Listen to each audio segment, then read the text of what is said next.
Ok, saludos. A continuación en este video vamos a tratar los temas de generalidades de expresión génica, cómo se lleva a cabo su regulación y trataremos de darle un enfoque a este proceso en el contexto de la biología del desarrollo. Entonces, uno de los primeros conceptos que debemos de recordar es que la información génica está almacenada en una molécula, en el núcleo, en eucariontes. Y no importa qué tipo de organismos sean, plantas, mamíferos, equinodermos, es decir, cualquier organismo eucarionte que ustedes imaginen, dentro de cada uno de los núcleos de ellos existe una molécula que está encargada de almacenar, propagar a la siguiente generación la información necesaria para crear un nuevo organismo. Y esta molécula es la molécula del ADN. La molécula del ADN está formada por un esqueleto de ribosa, que es un carbohidrato, fosfatos y 4 bases nitrogenadas: citosina, adenina, guanina y timina. Y es con este alfabeto de 4 letras que la información genética va a estar organizada y va a estar codificada en el núcleo de cada organismo, y estas 4 letras de alfabeto es capaz de dar la instrucción para formar un organismo completo. Cabe resaltar que en humanos, como la mayoría de los eucariotes, el DNA no es una molécula única y no se encuentra desnudo, sino que se encuentra formando complejos de proteínas y de ácidos nucleicos que llamamos cromosomas. Aquí podemos ver el cariotipo de un humano, en el cual podemos observar que tenemos 23 diferentes pares de cromosomas, tenemos 22 pares de cromosomas autosómicos o somáticos, y tenemos un par de cromosomas XY que determinan el sexo cromosómico. ¿Por qué digo pares? Porque los humanos, como muchos otros organismos, somos diploides, es decir, que para cada cromosoma tenemos 2 copias que heredamos de cada uno de nuestros padres. Aquí podemos observar en un acercamiento al cromosoma 22 que de este gran complejo de cromatinas, es decir, de ADN y proteínas, están repartidos y espaciados los genes. Por ejemplo, en este fragmento de un 10% del cromosoma hay 40 genes, y los genes a su vez están fragmentados en secuencias codificantes llamadas exones y secuencias no codificantes llamadas intrones. Y entonces es así como nuestro ADN está organizado. Y pues ya que mencionamos la palabra gen, cabe definirla, y clásicamente se ve definido como un gen, como una secuencia de ADN que codifica para una proteína, que es la unidad funcional. Sin embargo, ya con los años se ha visto que esa definición ha quedado bastante limitada, puesto que hay muchas moléculas de RNA que tienen una función biológica sin necesidad de pasar a proteínas, por lo que ahora el término más aceptado para definir un gen es una secuencia de ADN que es transcrita y es una unidad discreta de información. Y es transcrita para cualquier tipo de RNA, no necesariamente mensajero, ¿de acuerdo? Entonces, esta información que tenemos en el núcleo pues, es transmitida generación tras generación, pero no es suficiente con tener la información contenida en el núcleo. Esta información tiene que utilizarse y tiene que darse el sentido biológico. Entonces, lo que vamos a ver a continuación es llamado el dogma de la biología molecular, y que consiste en cómo va el flujo de la información genética, en el cual el ADN es capaz de duplicarse a sí mismo en un proceso que se llama duplicación o replicación, donde este ADN es copiado por un juego de enzimas, y de esta manera, al crear copias idénticas, se puede propagar esta información a las siguientes generaciones. Pero esta información tiene que salir del núcleo para que pueda tener una función biológica en un proceso llamado transcripción, donde una de las 2 cadenas se sintetiza a RNA, una sola de las 2 cadenas. Y en algunos casos, como ya hemos mencionado, este RNA va a llevar a cabo la función biológica, pero bueno, en algunos casos este RNA tiene que ser traducido a su vez, es decir, convertirse en una proteína en un proceso de traducción. Entonces, el flujo de la información genética, para simplificarlo en este caso, es un flujo unidireccional de DNA a RNA mediante transcripción, de RNA a proteína mediante traducción. Entonces, aquí surge una gran pregunta que es básicamente sobre el cual va a girar la biología del desarrollo. Si es que todas las células contienen la misma información genética, salvo algunas excepciones, ¿cómo es posible que teniendo la misma información tengamos células que son tan diferentes? ¿Cómo se da la diferenciación o la vasta diversidad de tejidos. Aquí podemos observar dos células somáticas, ambas células tienen el mismo número de cromosomas, mismo número de genes. Sin embargo, es muy obvio al ver la imagen que la neurona tiene una forma completamente diferente a una célula hepática, y estas diferencias no solamente se limitan a lo morfológico, sino que también a lo funcional. Entonces, ¿cómo generamos esta diversidad de tejidos? ¿Cuál es la diferencia entre esta célula y esta célula si es que tenemos la misma cantidad de genes, el mismo tipo de genes, el mismo número de cromosomas, la misma cantidad de ADN en ambas células? Entonces, esta es la pregunta central de la biología del desarrollo actual. De hecho, es una de las preguntas que se hacía Hans Spemann, el padre de la biología del desarrollo moderna, que estamos parados ante un gran acertijo que, pues, es este gran acertijo la motivación para todos los biólogos del desarrollo. Entonces, un concepto que nos puede ayudar a entender esta diferencia entre tejidos, ya sea en la etapa adulta, en la etapa embrionaria, es la expresión diferencial de genes. Podemos ver que tenemos dos genes que pueden estar contiguos en el cromosoma, y por ejemplo en este caso tenemos el gen A, que va a ser transcrito un cierto número de veces y va a ser traducido un número de igual cualquiera de genes, no importa. Sin embargo, el gen B, que va a estar al lado, no necesariamente va a ser transcrito el mismo número de veces y no necesariamente va a ser traducido el mismo número de genes. Entonces, es decir que no todas las células van a expresar el mismo tipo de genes y a la misma tasa.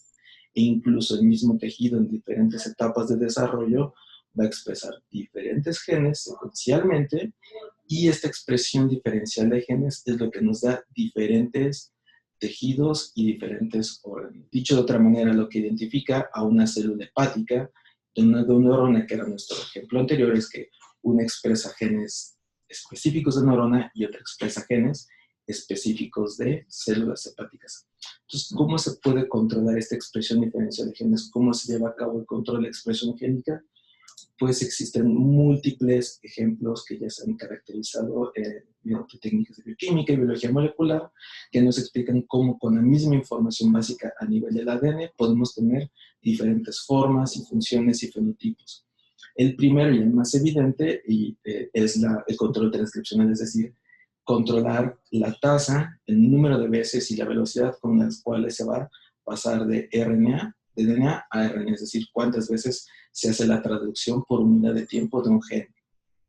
El siguiente paso es identificar cómo consiste básicamente en el procesamiento de este RNA, porque en muchos organismos este RNA recién transcrito no va a salir inmediatamente al núcleo, tiene que ser procesado, y la tasa a la cual se lleva este procesamiento o la forma en que se lleva a cabo este procesamiento pone un nivel más de control a la expresión génica. Una vez que un RNA sale del núcleo del citoplasma, pues otro mecanismo mediante el cual podemos controlar la expresión génica es precisamente controlando la velocidad o la tasa a la cual va a salir del núcleo al citosol.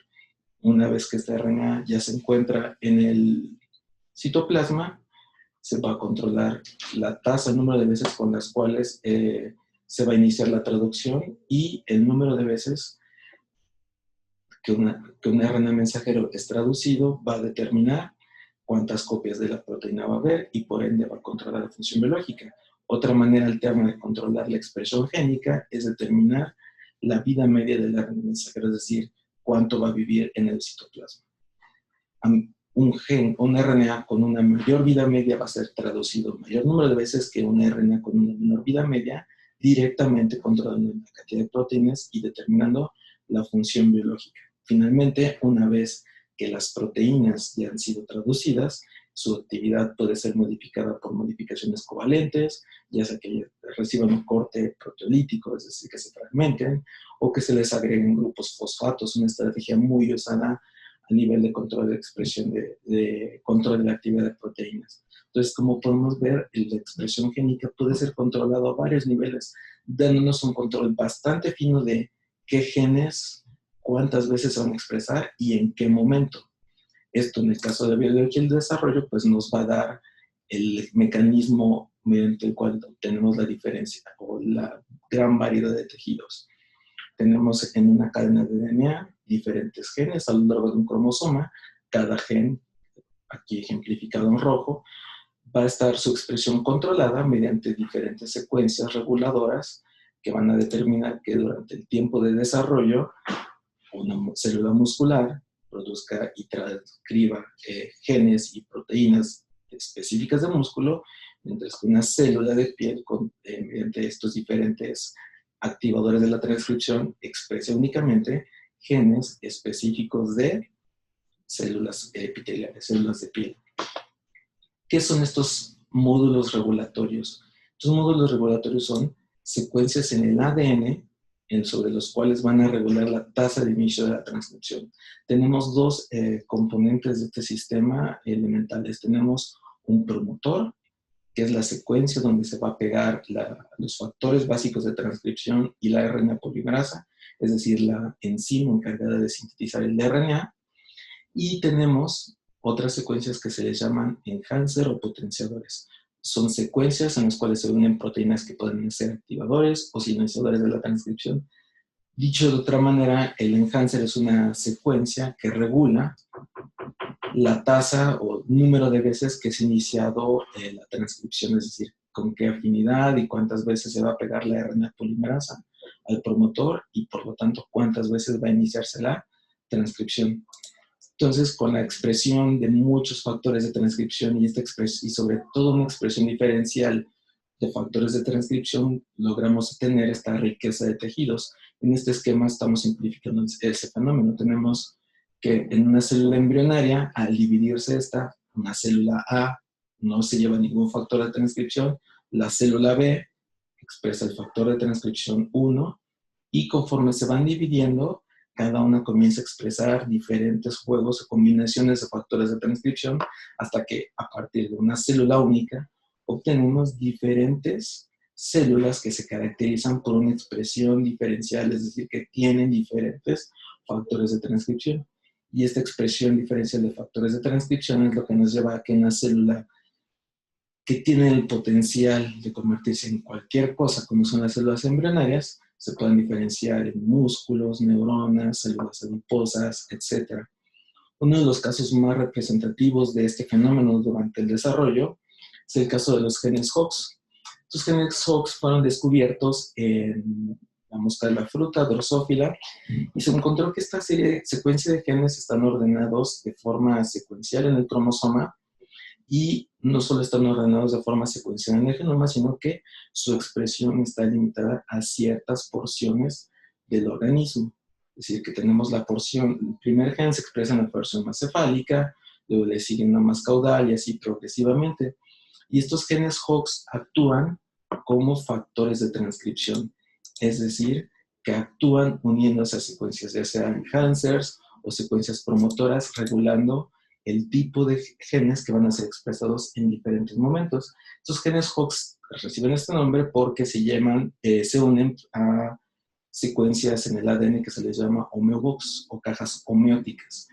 Y este nombre de cajas homeóticas y genes Hox o genes homeóticos viene por la palabra homeosis, que en biología quiere decir la conversión de una estructura en otra. Y el ejemplo más evidente, pues, es la siguiente fotografía, donde podemos ver que la pérdida de uno de los genes Hox hace que se convierta un segmento torácico en una secuencia abdominal, produciendo un número extra de alas en la mosca de la fruta. Y estos genes Hox, aunque fueron descubiertos en mosca de la fruta, no son exclusivos de ella, sino que también están presentes en mamíferos, y se sigue la misma lógica. Hay grupos de genes Hox que están alineados de forma secuencial en el genoma y su expresión también es de forma secuencial en los diferentes ejes del organismo, dando la identidad cefálica a la cabeza y más caudal a diferentes partes del sistema nervioso central, al igual que determina las posiciones de la mano, brazo y antebrazo en las extremidades. Entonces estos genes Hox actúan como factores de transcripción, determinando los ejes del cuerpo humano. Y otro ejemplo de esto serían los genes PAX, que verán a lo largo del curso en repetidas ocasiones, que también actúan como factores de transcripción encargados de regular que genes son transcritos en un momento determinado del desarrollo y en cada uno de los tejidos durante el desarrollo. Sin embargo, aunque la incógnita por resolver es cómo la célula va a decidir qué factores de transcripción va a expresar.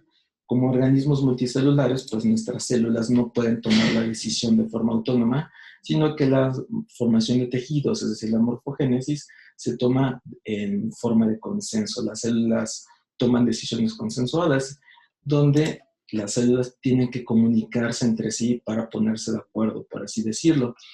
En este esquema vemos que todas las células en su membrana celular tienen en su periferia proteínas que actúan como receptores para captar señales del medio, en este caso moléculas, pueden ser proteínas o carbohidratos, lípidos, otro tipo de moléculas señalizadoras. La unión de esta señal al receptor activa una serie de cascadas dentro de la célula de activación de proteínas, activación de enzimas, que tiene como consecuencia una respuesta biológica en las proteínas efectoras. Pueden activarse enzimas para cambiar el metabolismo, pueden cambiarse proteínas del citoesqueleto dando una respuesta de movimiento o cambiar la forma de la célula, y un caso muy común en el desarrollo es que se activan o inactivan factores de transcripción, lo cual cambia la expresión de genes. Dicho de otra manera, las células se comunican mediante señales extracelulares para cambiar la expresión génica. Y estas señales extracelulares pueden caer en múltiples categorías.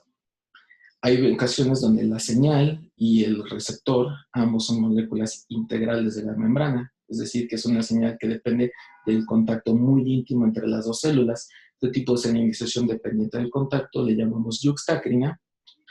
Hay ocasiones donde la señal es capaz de difundir a través del medio extracelular y actuar a distancias cortas, y este mecanismo de señalización le llamamos paracrina.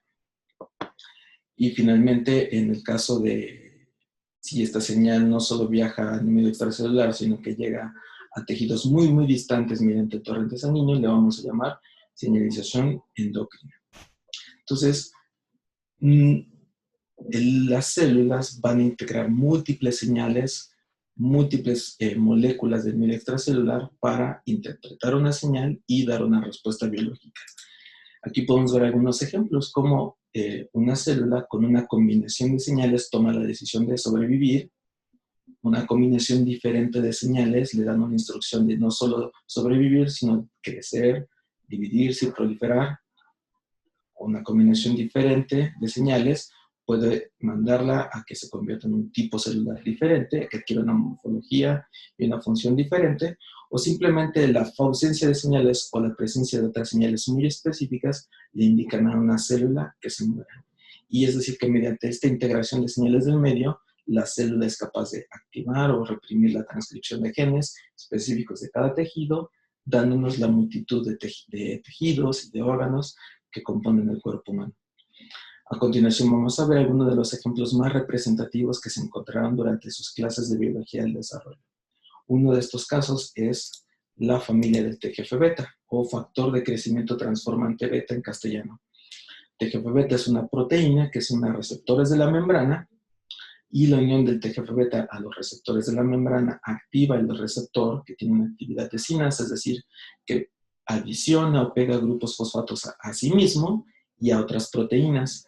Esta activación de estas proteínas mediante su fosforilación crea complejos proteicos en el citosol, que son enviados al núcleo y actúan sobre genes blanco de respuesta a TGF-beta, activando la transcripción de genes en el núcleo.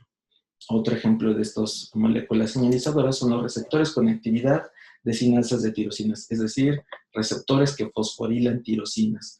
En estos ejemplos entran muchas moléculas que verán a lo largo del curso.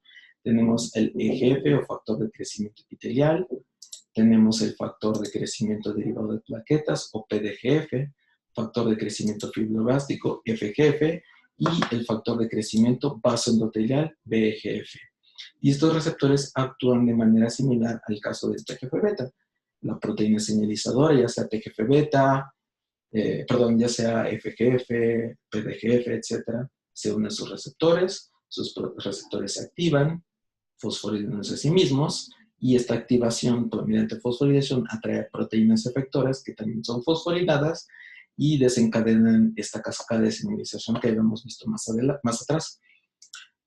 Otro ejemplo muy común en el desarrollo y que van a comenzar a asociar mucho con una estructura que se llama la notocorda es Sonic Hedgehog.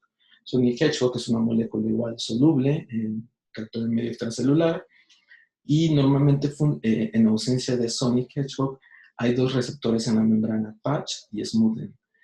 Cuando no hay Sonic Hedgehog, hay una represión sobre este receptor en el cual la proteína GLI, al haber esta represión, es degradada parcialmente y la proteína GLI degradada se une al DNA bloqueando la transcripción de genes, es decir, la ausencia de Sonic Hedgehog bloquea la expresión de genes dependientes de Sonic.